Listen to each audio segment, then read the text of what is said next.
Talk to him. I'm the Reaper, nigga. Bitch. Yeah. Yeah. With a Reaper. Ma. I'm here with you. Why the fuck is they keep trying to play with a Reaper? Stay on my 10 niggas know that I keep. Can't shoot it out in this function, we beat them. Blessings and Bliss Collective. Welcome to a little bit of light. And I am finally getting to Katt Williams. Like, he just stole the show all of last week. And I'm finally getting the chance to look at him and see, you know, a little deeper. Let's go and see what's going on with Katt behind the scenes. Okay, so this is like an exclusive. Okay, so I was taking a look at him, and I had to title this. I had to title it The Reaper, just because he just went through and ripped all of those comedians a new one. Okay, and this is, I pulled out a couple Reaper cards for you guys to see. And, you know, this just gave me the imagery of everybody's head that he was kind of knocking over when he came on the scene. And so the Reaper speaks about Aries. Okay, so this man is an Aries through and through. Okay, his mind is military-like. He's quick-minded. He's sharp. He's energetic. He is ready to lead. All right. That is something that's constantly on his mind, is how is he going to be a leader? And within being an Aries, we naturally are going to come up with the King of Wands. Okay, so there are some people who are born on certain days during the year, and they take on these attributes. They take on these archetypes. Okay, and so he truly does see himself as a king. All right. And the King of Wands, you know, I just always try to let people know, if you really observe the King of Wands, or people who are born with this placement, their ultimate goal is truly to be righteous. There is something righteous in their indignation, in their actions, in their movements, in their ultimate goals. Okay? So regardless of all the shenanigans behind all the jokes, he really does want to be a righteous man. And then I heard about, you know, him saying how strict his religious upbringing was. It could have even been so strict that it was hypocritical to him. And there was just something deep in his soul that was telling him, I'm a king. Like, I can't bow down to anything less than the Most High. Okay? And if you see what the name Micah means, it is who is like God. Okay, so he is truly outraged by people who try to put themselves above, that people who try to give themselves crowns that were not anointed. Okay. And so, you know, the story is always being written. I'm just dying to see what he does even later on in his life, when he truly doesn't give a you know, care about nothing. And so I definitely thought it was appropriate naming him the Reaper. And so I want to go ahead and take a look at his son. Okay. This deck that I am using is the Dame Fortune's Wheel of Tarot. And I really do love some of their depictions, okay? And so the Seven of Swords traditionally talks about deceit. It talks about deception. And it even talks about danger and travel, okay? And so there's a lot about, you know, and anytime you even look up Katt Williams, you hear him say he's been to jail. He hasn't been to prison. And so he's constantly finding himself in situations where he really does have to watch his back. There are people who are plotting around him. And this is his experiences. Like, this isn't his imagination. This isn't him telling lies or telling stories. Like, people he does find himself in a situation where people are where he has to look over his shoulder. Okay, so that's a constant theme. I believe this is his son, if I'm not mistaken. This is his son, anywhere from 8 to 9 degrees Virgo. I think I saw 8 degrees Virgo. Okay, and so there's definitely been a lot of treachery in his life. The Seven of Swords also talks about kind of making the most out of things, though. And so he really has learned a lot of lessons along the way. He's really turned water into wine, okay? He can take the harshest of a situation and he can make the best out of it, okay? And he seems to live by that.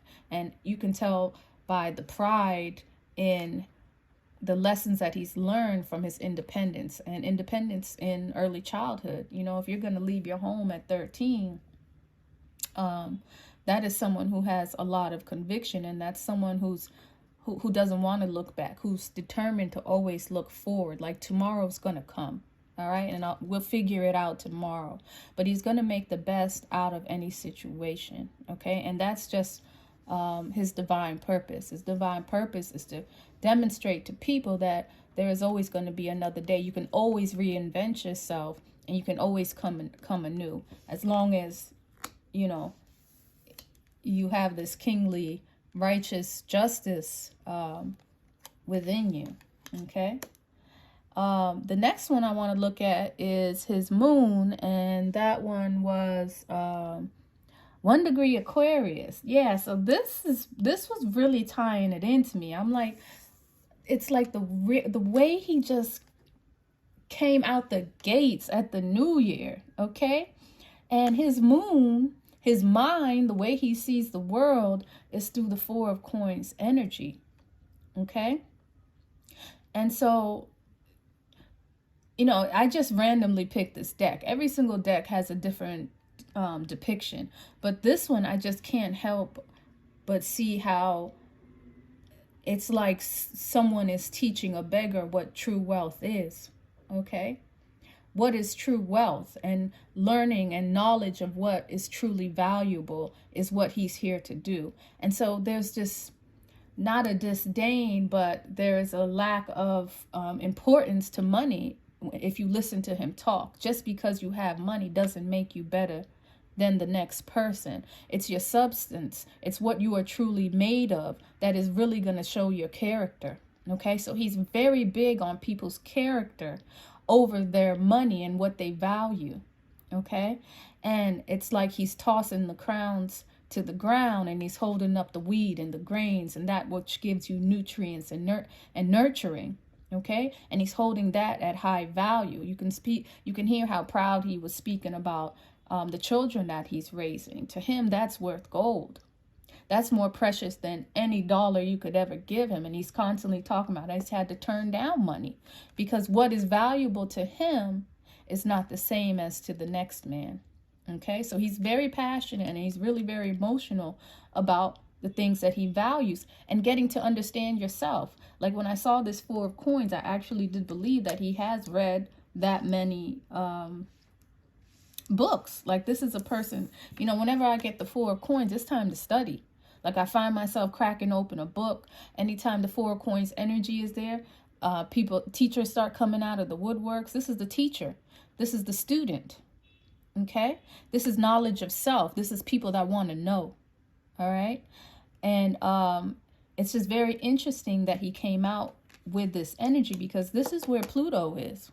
Okay, and Pluto is such an explosive energy, and that's kind of what he came with. So I feel like he was ushering in the energy of Aquarius, of Pluto entering into Aquarius this year. Okay, right out the gate at the beginning of the year, he stole the show.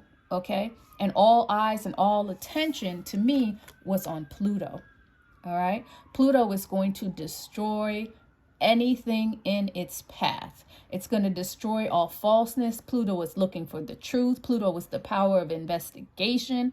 He had people researching back 20 years ago to get down to the matter of the fact. Okay, and that's how deep Pluto is going to get. Pluto is not going to leave you clothed. Pluto is going to leave you naked, wondering what the hell just happened to you. Nobody knows what happened. I've never seen comedians so serious. Okay, they couldn't even join the ride with him because it was coming from some type of righteous indignation. Like he was truly the reaper. He truly cleaned up the show.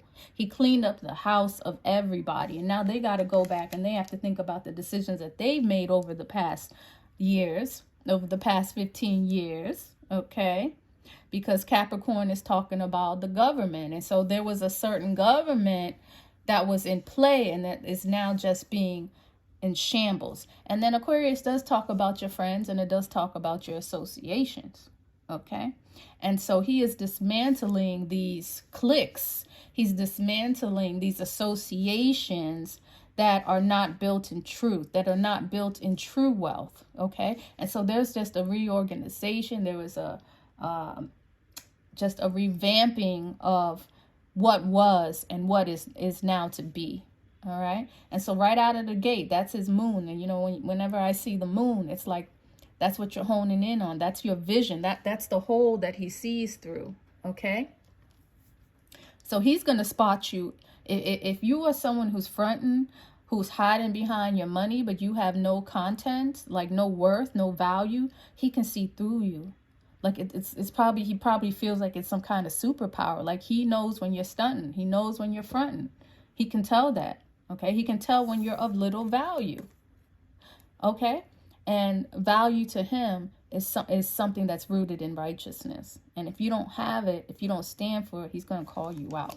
Okay, so the next planet, I'm just going to do a couple of planets here, is Mercury. And this is his knowledge. This is what he knows. Okay, and I think I saw 27 Leo for that. And I got the Six of Wands, okay? And so the Six of Wands talks about victory. This is someone who wants to be victorious. This is someone who always has a plan, okay? This is, again, similar to, you know, the Seven of Swords always being, you know, optimistic. This is someone who has a lot of ships, has a lot of information and a lot of ability to create things. Okay, so something is always going, something is always in the air. He's always waiting for some kind of return. All right, and this is his Mercury, so that's what he knows how to do. Like he's very confident that he can come up with an idea, he can sit back and he can wait for it to roll in. All right, that's just his nature. He's going to be seen in a room. The Six of Wands are, you know, they're very visible. They're people who want to be seen. They're people who are used to being the center of attention. This is a Leo energy. So he knows how to work the room. He knows how to make himself a part of the attention. And he knows how, what was I going to say? He just knows how to make the most of it. Okay. And he uses himself as that vessel. All right. So he's always got something up his sleeve and he's always working on something because he wants to be victorious. All right. So, you know, collaborating with him probably won't hurt. He may be the center of attention. You know, if people aren't comfortable with that, then maybe that's why he makes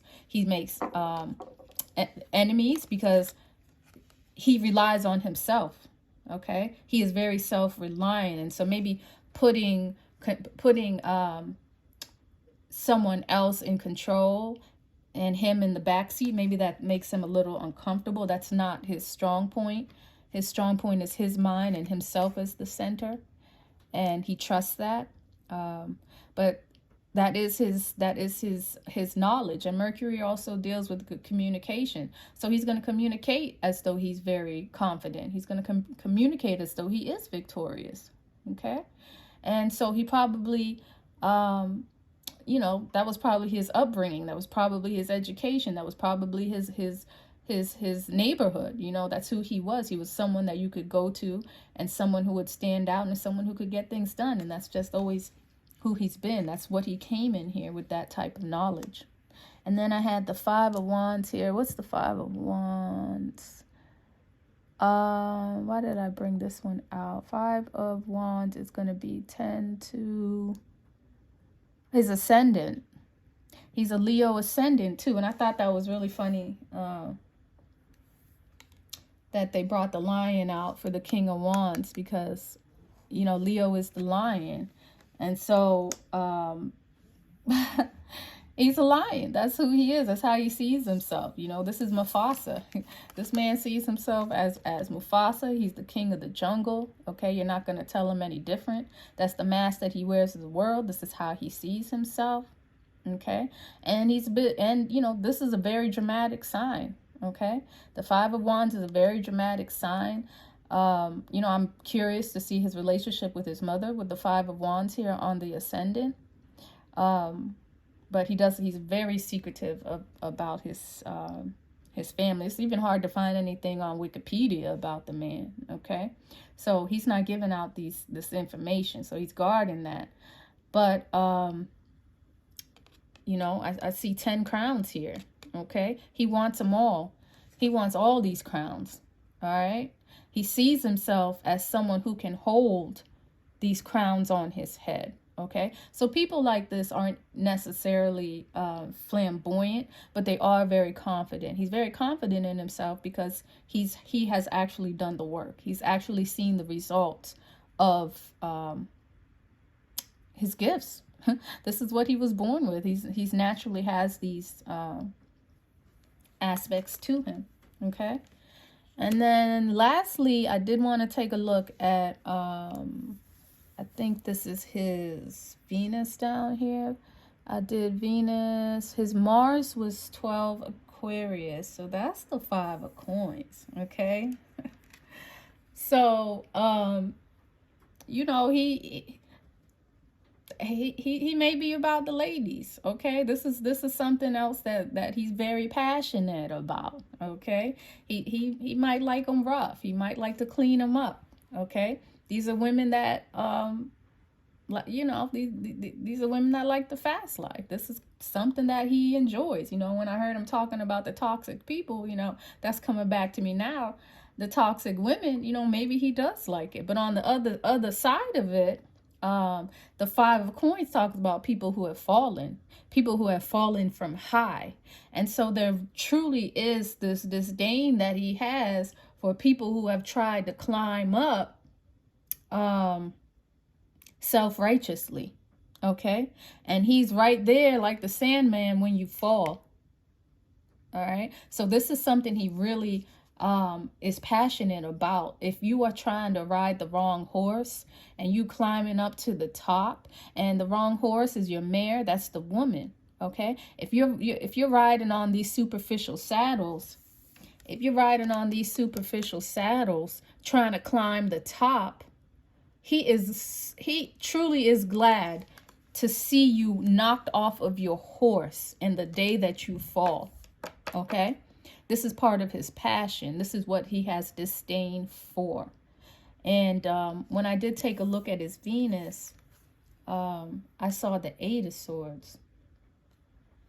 Okay, and so from this card, you know, I got that maybe this is something, you know, because Venus to me is the wife. It's also the money that you make. But in his older age is when most likely he's going to find that partner. He's going to find that counterpart. Okay. And the 8 of Swords is, you know, this is a Herculean task. This is going to be a woman who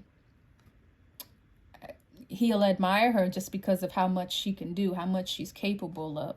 Okay. You know, the 8 of Swords can talk about the mind. It can talk about a mental balance. Someone who's trying to who's trying to balance their mental at all times. Okay, and so this will be someone that he could lean on. This is a Virgo. This is someone who's about health. Maybe there's something health related that he would appreciate in a feminine. But this is definitely a sword. So this is someone who's very grounded. So this energy would balance. And if he has, I believe he is a Virgo. No, he is a Virgo. He himself is a Virgo. And I did see a conjunction. I'll put it this way. So yeah, this is someone who's going to see things the way that he sees it. They're going to understand him. They're going to ground him. They're going to balance him. because he does in the background have this air and this fire. And so that's going to bring him down to earth a little bit. Okay. There's someone in the home who's going to calm him down. We're not going to have 6 of wands, 5 of wands in his home. It's going to be someone who's going to balance him. And it's also going to be someone who's going to be later on in life. Okay. This is going to be after a lot of regret, after a lot of remorse that he's gone through, is when love will come later on in his life. Okay. So let's keep an eye out on Katt. Let's pray for him because he does have enemies around him. I did see that. But he's gonna always have his sword. He's always gonna have his sickle, and he's gonna have those that are false righteousness under his belt. Okay, at his foot. It's not a game. He's really not playing when he says when he's given all this scripture and this biblical and religious rhetoric. He's not playing.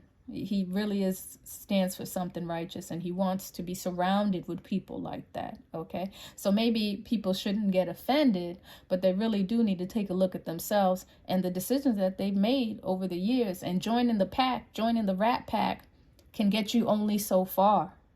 Okay, because sooner or later the Reaper's going to come for you, and you're going to have to answer. You're going to have to answer some questions, and it might not be a good day. Okay. So that was very interesting. I'm going to come back with Katt Williams, and I'm going to look at his love life a little harder. This was just a general reading, and I'll let you guys know. So I'll talk to you guys later. Thanks. This is a little bit of light. Bye.